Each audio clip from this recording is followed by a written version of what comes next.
Private విద్యని ప్రోత్సహిస్తున్నటువంటి లింగయ్య గారిని వెంటనే సస్పెండ్ చేయాలి. ఇప్పుడు ఎంత హడావిడిగా పర్మిషన్ తీసుకున్నారు కదా, అడ్మిషన్స్ ఏమైనా ఓపెన్ చేసారు? లేదు, చూడండి, మేము ఎప్పుడైతే ఆర్జేడీ కార్యాలయంలో మేము సంబంధిత విద్యాశాఖ కార్యాలయంలో ఫిర్యాదు చేసినామో ఇమ్మీడియట్లీ వాళ్ళు మరి వెనుక తగ్గారు. అదేవిధంగా అడ్మిషన్ తీసుకోవడం కూడా ఆపేశారు. ఇక ఆల్రెడీ చూడండి, బ్రోచర్ వేసి చూడండి, ఇక్కడ Badangpet branch grade nursery to 7th అని ఇచ్చారు.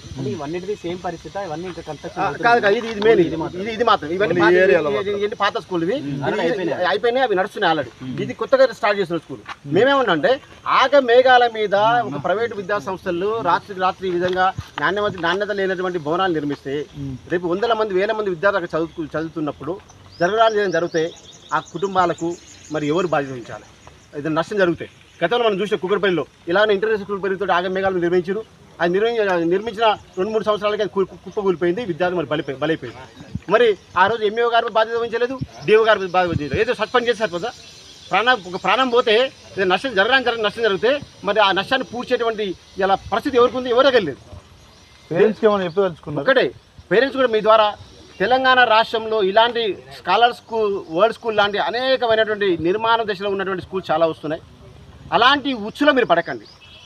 ఈరోజు వాస్తవంగా స్కూల్లో పర్మిషన్ ఉందా లేదా, అక్కడ అన్ని రకాల వసతులు ఉన్నాయా లేవా, జిహెచ్ఎంసీ కానీ, ఫైర్ ఎన్ఓసి కానీ, ట్రాఫిక్ ఎన్ఓసి కానీ, శానిటేషన్ కానీ అన్ని రకాల అనుమతులు ఉన్నాయా లేవా అనే విషయాన్ని దయచేసి మరి గ్రహించాల్సిన అవసరం ఉంది. ఇవన్నీ తెలుసుకోవాలి. ఎందుకంటే మన పిల్లలు కాబట్టి, మన విద్యార్థులు కాబట్టి, మన భవిష్యత్తు కాబట్టి, మన పిల్లల యొక్క భవిష్యత్తు కోసం తల్లిదండ్రులు ముందుకు రావాల్సి ఉంటుంది. ఇలా తల్లిదండ్రులు ఈరోజు పిల్లల భవిష్యత్తు కోసం లక్షలాది రూపాయలు డే అండ్ నైట్ కష్టపడుకుంటూ ఇలా ఆటో డ్రైవర్ కానీ, చిన్న కంపెనీలో పనిచేసిన వాళ్ళు కానీ, షాప్ కీపర్స్ కానీ, ఇలా అనేక మంది చిన్నవాళ్ళు కూడా ఏంటంటే మేము ప్రభుత్వ విద్యలో మేము సరిగ్గా చదువుకోలేకపోయినాము, ఇలా ఆంగ్లంలో చదవాలి, ఇంగ్లీష్ మీడియం చదవాలి, మా పిల్లలు మంచి పొజిషన్కి రావాలి, అనర్గళంగా ఇంగ్లీష్లో మాట్లాడాలి, అమెరికా పోవాలి, లండన్ పోవాలని చెప్పేసి ఒక ఆశతోటి వాళ్ళ కుటుంబాన్ని మెరుగుపరుచుకునే ఆశతోటి వాళ్ళ విద్యార్థుల్ని ఇలా ఇట్లా పెద్ద స్కూళ్ళ బోర్డులు చూసి నమ్మి మరి అడ్మిషన్ తీసుకున్నారు.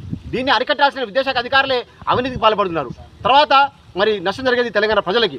అలాంటి నష్టం జరగకుండా తెలంగాణ ప్రజల్ని కాపాడుకుంటూ, విద్యార్థుల భవిష్యత్తు కాపాడుకుంటూ, ప్రభుత్వానికి ఈరోజు విద్యాశాఖలో జరుగుతున్న అవినీతిని మరి ప్రభుత్వానికి, ముఖ్యమంత్రికి తెలిసే విధంగా తెలంగాణ ప్రైవేట్ టీచర్ ఫోరం ఒక ఉద్యమాన్ని చేపట్టినాం.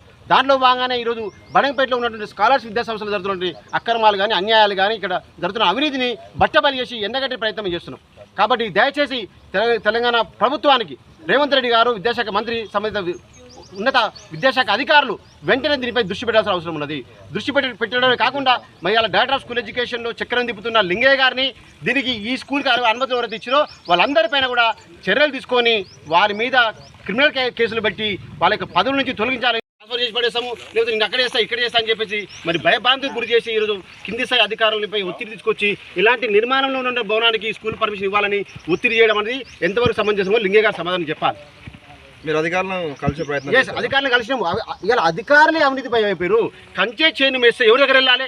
అందుకే ఈరోజు మీ ద్వారా రేవంత్ రెడ్డి గారికి ఒకటి విజ్ఞప్తి చేస్తున్నాను. అయ్యా, ఇలా మీ మంత్రిత్వ శాఖ, విద్యాశాఖ మీ ఆధీనంలో ఉంది కాబట్టి మీ యొక్క ఆశయాలకు ఇలా తెలంగాణకు రోల్ మోడల్గా మార్చాలని, ప్రైవేటు విద్యని ఇలా కంట్రోల్ చేసుకుంటూ ఇలా ప్రభుత్వ విద్యను బలోపేతం చేస్తూ ప్రైవేట్లో కూడా నాణ్యమైన విద్యను అందించాలి, అన్ని రకాల సౌకర్యాలు ఇలా పేద మధ్యతరగతి కుటుంబాలకి అందాలి అని చెప్పేసి ఈరోజు ప్రయత్నం చేస్తుంటే ఇలా పేద మధ్యతరగతి కుటుంబాలకు దూరం చేసేటువంటి కార్యక్రమాన్ని ఈరోజు మరి మా మండల విద్యాశాఖ అధికారి, డిఓ గారు, అదేవిధంగా లింగయ్య గారు దీనికి ఏ విధంగా మరి వీళ్ళు సమాధానం చెప్తారో మరి వాళ్ళే ఆలోచించుకోవాలి. ఎందుకంటే వాళ్ళకి వాళ్ళ కుటుంబం ఉంది, వాళ్ళకి పిల్లలు ఉన్నారు. ఇట్లాంటి మరి అవినీతి చేస్తున్నటువంటి, అక్రమాలు చేస్తున్నటువంటి బడాబాబులు చాలామంది ఉన్నారు. ఒకటి కాదు, ఇది కేవలం ఒక ఎగ్జాంపుల్ మాత్రమే. ఇలాంటి రోజుకొకటి మీ ముందు తీసుకొచ్చే ప్రయత్నం చేస్తాం. ఎందుకంటే విద్యాశాఖ సమర్థవంతంగా పనిచేస్తుందని చెప్తా ఉన్నారు రేవంత్ రెడ్డి. అదే చెప్తున్నా కదా, ఇవాళ విద్యాశాఖ సమర్థవంతంగా ఎక్కడ పనిచేస్తుందంటే అవినీతులు. ఎందుకంటే లింగయ్య గారిని ఒకటే అడుగుతున్నాను, ఈ పోయిన వారమే మీ కార్యాలయంలో మీ కింది అధికారులు సూపరింటెండెంట్గా పనిచేస్తున్నటువంటి ఫణిరాజ్ అనేటువంటి వ్యక్తి, రంగారెడ్డి డిఓ కార్యాలయంలో ఉన్నటువంటి శ్రీధర్ అనే వ్యక్తి మరి డబ్బులు తీసుకొని ఎస్సీపీ అధికారులు పట్టుబడ్డారా లేదా? ఆ డబ్బుల్లో మీకు వాటా ఉందా లేదా? లింగయ్య గారు సమాధానం చెప్పాలి. ఇవాళ మీలో ఉన్నటువంటి ఆశని, అత్యాశని ఈరోజు కింది స్థాయి అధికారులపై ఒత్తిడి తీసుకురావడం వల్ల వాళ్ళు గతిలేని సందర్భంలో పనిచేస్తూ అవినీతి పాల్పడుతుంటే అవినీతి నుంచి వచ్చే షేర్లు ఇవాళ తీసుకొని ఏసీకి దొరికినప్పుడు కింది స్థాయి అధికారులు బలైపోతున్నాడు. మీ ద్వారా నేను ఫణిరాజ్ గారిని, శ్రీధర్ గారిని కూడా విజ్ఞప్తి, అయ్యా మీరు లింగయ్య గారి యొక్క ఆదేశాల ప్రకారం మీరు లంచం తీసుకున్నారు కాబట్టి మీరు అప్రూవల్గా మారండి. ఇలా డైరెక్టర్ ఆఫ్ స్కూల్ ఎడ్యుకేషన్లో ఇలా ముఖ్యమంత్రి గారి ఆశయాలు తూటుపడుతున్నటువంటి లింగయ్య గారి పైన కూడా చర్యలు తీసుకోవాలి. ఎందుకంటే ఇట్లాంటి రాష్ట్ర స్థాయిలో ఉన్నటువంటి డైరెక్టర్ ఆఫ్ స్కూల్ ఎడ్యుకేషన్ కార్యాలయంలో తిష్ట వేసి సాయంత్రం 4 గంటల నుంచి నైట్ 9-10 గంటల వరకు ప్రైవేట్ స్కూల్లో వాళ్ళని పిలిపించుకొని వాళ్ళు కాఫీలు తాపిస్తూ రెడ్ కార్పెట్ వేస్తూ ఈరోజు గ్రీన్ కార్పెట్ వేస్తూ వాళ్ళ దగ్గర లక్షల కొద్ది లంచాలు తీసుకొని ఇట్లాంటి బునాదులు తీసుకున్నప్పుడు స్లాబులు పడక ముందుకే ఇక చూడండి ఎంత అధ్వానంగా ఉంది. ఇక్కడ ఎవరైనా నిలబడతారా? పిల్లలు నిలబడే ఉందా? మన ఇక్కడ రోడ్డు కూడా లేదండి. రోడ్డు లేదు, సరైన సౌకర్యాలు లేవు. ఇక్కడ బిల్డింగ్ నిర్మాణం ఏ దశలో ఉందో తెలియదు. దీనికి ట్రాఫిక్ యూనివర్సిటీ వస్తుంది, ఫైర్ యూనివర్సిటీ వస్తుంది, అన్ని రకాల యూనివర్సిటీ వస్తాయి. ఏ విధంగా వస్తాయి? ఇక్కడ ఎంఈఓ కావచ్చు డిఓ ఎప్పుడు ఇక్కడ వచ్చి పర్యవేక్షించాలి అసలు అయిందా పూర్తి? ఇక్కడ చూడకుండానే చూసినా కూడా కళ్ళు మూసుకొని పచ్చ నోట్లతోటి మైకం ఎక్కి ఈరోజు అనుమతులు ఇచ్చిన మాట వాస్తవము. చేతి వద్దం ఉందంటారా? 100% వాళ్ళు ఈరోజు వాళ్ళ ప్రమేయంతో లింగయ్య గారి యొక్క అండదండలతోటి లింగయ్య గారి సైగలతోటి ఇలా లింగయ్య గారు డిఓ రంగారెడ్డి జిల్లా డిఓ గారు కుమ్మక్కై ఇలా ఎంఈఓని కానీ ఆర్జేడీని కానీ ఇంకా కింది స్థాయి అధికారులు బలిపలు చేసే ప్రయత్నం చేస్తున్నారు. మేము ఒకటి డిమాండ్ చేస్తున్నాం, తెలంగాణ రాష్ట్రంలో ముఖ్యమంత్రి ఆశయాలకు ఎవరైతే తూట్లు పడుతున్నారో, నాణ్యమైన విద్యను అందించకుండా ప్రైవేట్ విద్యను ప్రోత్సహిస్తున్నారు, కార్పొరేట్ విద్యా వ్యవస్థను ప్రోత్సహిస్తున్నారు, ఇలా అక్రమంగా మేము ఒకటే చెప్తున్నాం, అన్ని రకాల అనుమతులు తీసుకొని మీరు చట్టబద్ధంగా నిర్వహించుకోండి. ప్రభుత్వం చెప్తా ఉంది కార్పొరేట్ దోపిళ్ళను అడ్డుకట్ట వేస్తామని చెప్తా ఉంది. ఇలా కార్పొరేటు దోపిడికి అడ్డుకట్ట వేస్తామని ఒకవైపు చెప్తున్నాయి, మరొక వైపు మరి అలాంటి ప్రభుత్వానికి సొమ్ము తీసుకుంటూ ఇలా మనం కట్టినటువంటి ఇలా తెలంగాణ ప్రజలు ఇస్తున్నటువంటి ఉప్పు పప్పులపైన పన్నుల రూపంలో వస్తున్నటువంటి మరి డబ్బులతోటి జీతాలు తీసుకోవడం సరిపోక ఇలా పందికొక్కలాగా చేరి ఇలా విద్యాశాఖలో పందికొక్కలాగా చేరి లింగయ్య లాంటి వ్యక్తులు ఈరోజు మరి విద్యాశాఖలో చాలామంది అక్కడక్కడ ఉన్నారు. కాబట్టి అలాంటి వారి వల్ల మొత్తం విద్యాశాఖనే బద్నాం అవుతున్నది, రాష్ట్ర ప్రభుత్వమే బద్నాం అవుతుంది. ముఖ్యంగా రేవంత్ రెడ్డి గారి యొక్క పేరు ఇలా బద్నాం అవుతున్నది, కాంగ్రెస్ ప్రభుత్వం పేరు ఇలా బద్నాం అవుతున్నది. మేము అందుకంటున్నాం ప్రభుత్వం దీంట్లో ఉందని చెప్పట్లే, కానీ దీనిపైన చర్య తీసుకోవాల్సినటువంటి బాధ్యత ఎవరిది? ప్రభుత్వానికి కదా, విద్యాశాఖ మంత్రి కదా. మరి విద్యాశాఖ మంత్రి ఎవరున్నారు ఇలా?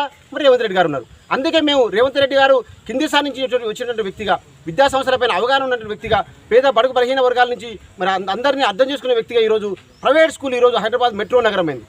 ఈ మెట్రో నగరంలో ఓఆర్ఆర్ చుట్టూ లోపల మొత్తం కూడా ఇలాంటి అనేక విద్యాలయాలు ఇంటర్నేషనల్ స్కూల్ పేరుతోటి నిజంగా ఇంటర్నేషనల్ స్కూల్ ఉందా? లేదు. ఇలా స్కాలర్స్ వరల్డ్ స్కూల్ అని, స్కాలర్స్ ఇంటర్నేషనల్ స్కూల్ అని, అసలు ఇంటర్నేషనల్ కానీ వరల్డ్ కానీ పెట్టొద్దు. మరి ఇక్కడ స్కాలర్స్ వరల్డ్ స్కూల్ అని చెప్పేసి మరి ఫైల్ ఫార్వర్డ్ చేసి ఏ విధంగా ఫార్వర్డ్ చేసి చెప్పండి. ఇక చూడండి, స్కాలర్స్ వరల్డ్ స్కూల్ 91 జీవో ఏం చెప్తుంది? వరల్డ్ కానీ ఇంటర్నేషనల్ కానీ ఇంకా గ్లోబల్ కానీ ఒలింపియాడ్ కానీ ఈ టెక్నో కానీ ఈ శాస్త్ర కానీ ఇక ఇట్లాంటి పదాలు ఆకర్షణీయమైన పదాలు ఉపయోగించకూడదని 91 జీవో చెప్తుంది. మరి అలాంటి జీవోని ఇలా జీవో ఇచ్చింది విద్యాశాఖ అధికారులు, ఆ జీవోకి తూట్లు పడుతున్నవారు విద్యాశాఖ అధికారులు. ఇక ఎవరు అడగాలి? తెలంగాణ ప్రజల దృష్టికి ఇలా ప్రభుత్వం దృష్టికి తీసుకెళ్లాలంటే మాకు మిగిలిన ఏకైక మార్గం మీడియాని. అందుకే ఇలా మిమ్మల్ని ఆశ్రయించి వాస్తవాలు తెలంగాణ ప్రజలకు చెప్పే ప్రయత్నం చేస్తున్నాం. ఎందుకంటే ఇలా ఇక్కడ లక్షల కొద్ది 2 లక్షలు 3 లక్షలు